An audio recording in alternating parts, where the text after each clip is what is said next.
ಬೆಂಗಳೂರಲ್ಲಿ ಏರಿಯಾಗೂ ಕರ್ಗ ಮಾಡ್ತಾರೆ. ಹಂಗೆ ನಮ್ಮ ಅತ್ತಿಗುಪ್ಪೆ ಏರಿಯಾದಲ್ಲೂ ಕೂಡ ಕರ್ಗ ಇತ್ತು ನಿನ್ನೆ. ಇದು ರಾತ್ರಿ 2 ಗಂಟೆಯಲ್ಲಿ ಕರ್ಗ ಹೊತ್ಕೊ ಹೋಗ್ತಾ ಇರುವಂಥದ್ದು.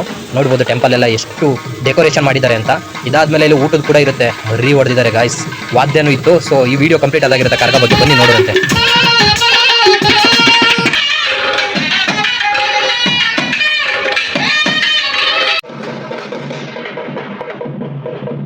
ಕರ್ಗ ಯಾವ ರೀಸನ್ ಮಾಡ್ತಾರೆ ಅಂತ ನಾನು ಹಿಂದಿನ ವಿಡಿಯೋದಲ್ಲೂ ಕೂಡ ನೋಡಿದ್ದೇನೆ. ಬೆಂಗಳೂರಲ್ಲಿ ಪ್ರತಿ ವರ್ಷ ಕರ್ಗ ಆಗುತ್ತಲ್ಲ, ನಿಮಗೆ ಗೊತ್ತಿದೆ. ಆ ಧರ್ಮರಾಯ ಟೆಂಪಲ್ ಇದೆಯಲ್ಲ, ಅಲ್ಲಿ ಇದು ದ್ರೌಪದಿ ರೂಪದಲ್ಲಿ ಇರುವಂಥದ್ದು. ದ್ರೌಪದಿನ ಅಗ್ನಿ ರೂಪದಲ್ಲಿ ನೋಡೋಕ್ಕಾಗಲ್ಲ ಅನ್ನೋದಕ್ಕೆ ಈ ಕರ್ಗನ ಮಲ್ಲಿಗೆ ಹೂನೆಲ್ಲ ಹಾಕಿ ಡೆಕೋರೇಷನ್ ಮಾಡಿರುವಂಥದ್ದು. ಇದು ಮನೆಗೂ ಇದೇ ರೀತಿ ಚೇರ್ ಹಾಕಿರ್ತಾರೆ. ಸೊ ಅಲ್ಲಿ ಕೂರಿಸಿ ಅವ್ರಿಗೆ ಪಾದಪೂಜೆ ಮಾಡಿ ಅವ್ರಿಗೆ ಪೂಜೆ ಮಾಡುವಂಥದ್ದು. ಇದು ಮಧ್ಯರಾತ್ರಿ ಆಗಿರುವಂಥದ್ದು, 2 ಗಂಟೆಗೆ ನಡೀತಾ ಇರುವಂಥದ್ದು ಕರ್ಗ. ಇದು ಅತ್ತಿಗುಪ್ಪೆ ಏರಿಯಾದಲ್ಲಿ ಎಷ್ಟು ಜನ ಇದ್ದಾರೆ ನೋಡ್ಬೋದು. ಇಲ್ಲೂ ಕೂಡ ಮಲ್ಲಿಗೆ ಹೂವಿಂದ ಅಲಂಕಾರ ಮಾಡಿರುವಂಥದ್ದು ಕರ್ಗ. ಚೆನ್ನಾಗಿದೆ. ಕಂಪ್ಲೀಟ್ ವಿಡಿಯೋ ಅದಾಗಿರುತ್ತೆ, ನೋಡ್ಬೋದಾಗಿರುತ್ತೆ. ಇದಾದಮೇಲೆ ಅದು ನಾಳೆಗೆ ಊಟ ಇರುತ್ತೆ ಗಾಯ್ಸ್. ಸರಿಯಾಗಿ ಮರಿ ಹೊಡೆದಿರ್ತಾರೆ. ಸೊ ಸುತ್ತಮುತ್ತ ಎಲ್ಲ ಬಂದು ಊಟ ಮಾಡ್ತಾರೆ.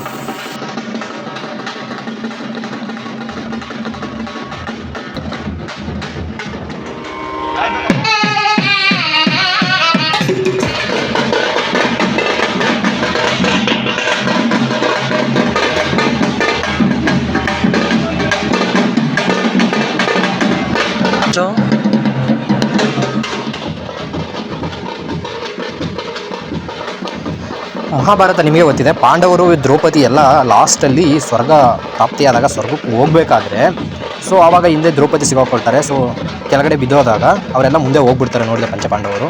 ಆಮೇಲೆ ಇವರು ಮತ್ತೆ ಎದ್ದು ಹೋಗ್ಬೇಕಾದ್ರೆ ಮುಂದೆ ಅಲ್ಲಿ ಯಾರ್ಯಾರು ಬರ್ತಾರೆ ಇವ್ರನ್ನ ತಡೆಯೋದಕ್ಕೆ. ಸೊ ಆವಾಗ ಇವರು ತಮ್ಮ ದೇಹದಿಂದ ಒಬ್ಬವ್ರನ್ನ ಸೃಷ್ಟಿ ಮಾಡ್ತಾರಂತೆ. ಸೊ ಹಂಗೆ ಕುಮಾರ ಇವ್ರಲ್ಲಿ ಕತ್ತಿ ಹಿಡ್ಕೊಂಡಿರೋರು ಕೂಡ ಹಂಗೆ ಬಂದಿದ್ದು. ಆಮೇಲೆ ಇವರೆಲ್ಲ ಯುದ್ಧ ಮಾಡಿ ದ್ರೌಪದಿ ಅವ್ರನ್ನ ಸ್ವರ್ಗಕ್ಕೆ ಕಳಿಸ್ತಾರೆ. ಆವಾಗ ನಮ್ಮನ್ನು ಬಿಟ್ಟು ಹೋಗ್ಬೇಡ ತಾಯಿ, ಇಲ್ಲೇ ಇರು ಅಂತ ಹೇಳಿದಾಗ, ಇಲ್ಲ ನಾನು ಹೋಗ್ತೀನಿ, ಸೊ ವರ್ಷಕ್ಕೊಂದ್ಸರಿ ನಿಮ್ಮನ್ನು ನೋಡೋಕೆ ಬರ್ತೀನಿ ಅಂತ ಹೇಳ್ದಂಗೆ ಅಗ್ನಿ ರೂಪದಲ್ಲಿ ನಿಮ್ಮನ್ನು ನೋಡೋಕ್ಕಾಗಲ್ಲ ಅಂದಾಗ ಕರಗನ ಮಲ್ಲಿಗೆ ರೂಪದಲ್ಲಿ ನೋಡುವಂಥದ್ದು. ಇದು ಇತಿಹಾಸ.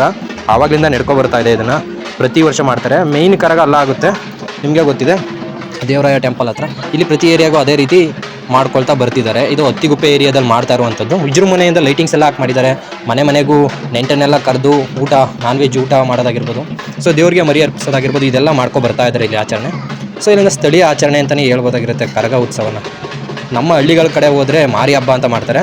ಇಲ್ಲೆಲ್ಲ ಈ ರೀತಿ ಕರಗ ಉತ್ಸವಕ್ಕೆ ಗ್ರ್ಯಾಂಡಾಗಿ ಮಾಡುವಂಥದ್ದು.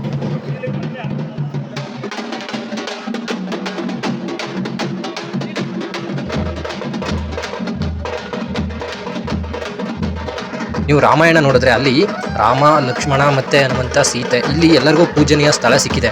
ಅದೇ ನೀವು ಮಹಾಭಾರತ ತಗೊಂಡ್ರೆ ಅಲ್ಲಿ ಪಾಂಡವರಿಗಿಂತ ಕೃಷ್ಣನೇ ಹೆಚ್ಚು ಪೂಜಿಸ್ತಾರೆ. ಸೊ ಹಾಗೆ ಇದು ದ್ರೌಪದಿಗೆ ಆರಾಧನೆ ಅಂತ. ಸೊ ನೋಡ್ಬೋದಾಗಿರುತ್ತೆ ಇಲ್ಲಿ ಯಾವ ರೀತಿ ಹೂವಿಂದ ಅಲಂಕಾರ ಮಾಡಿದ್ದಾರೆ ಮತ್ತು ಪೂಜೆ ಮಾಡ್ತಾ ಇರೋದನ್ನು ನೋಡ್ಬೋದಾಗಿರುತ್ತೆ. ಮಧ್ಯರಾತ್ರಿ 2 ಗಂಟೆಯಲ್ಲಿ ಇದು ನಡೀತಾ ಇರುವಂಥದ್ದು.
ಏರಿಯಾ ಪೂರ ನೋಡ್ಬೋದು ಹೆಂಗಿದೆ ಅಂತ.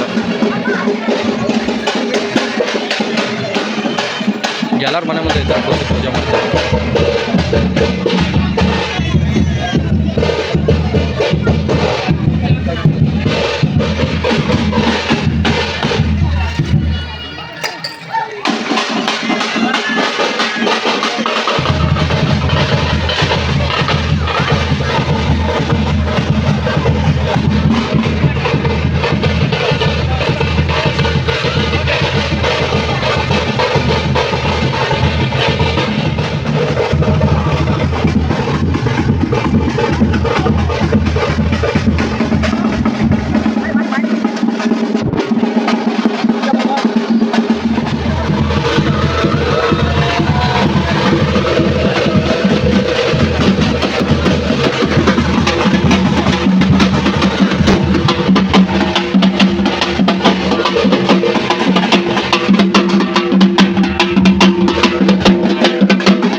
ಚೇರ್ ಹಾಕಿ ಪೂಜೆ ಮಾಡ್ತಾ ಹೋಗ್ತಾರೆ.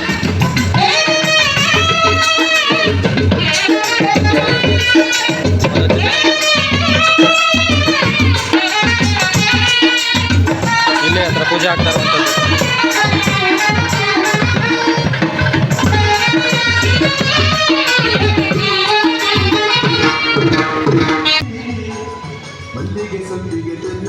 ಸೊ ಗ್ರಾಯ್ಸ್ ಇಷ್ಟು ಜನ ಊಟಕ್ಕೆ ನಿಂತಿರುವಂಥದ್ದು.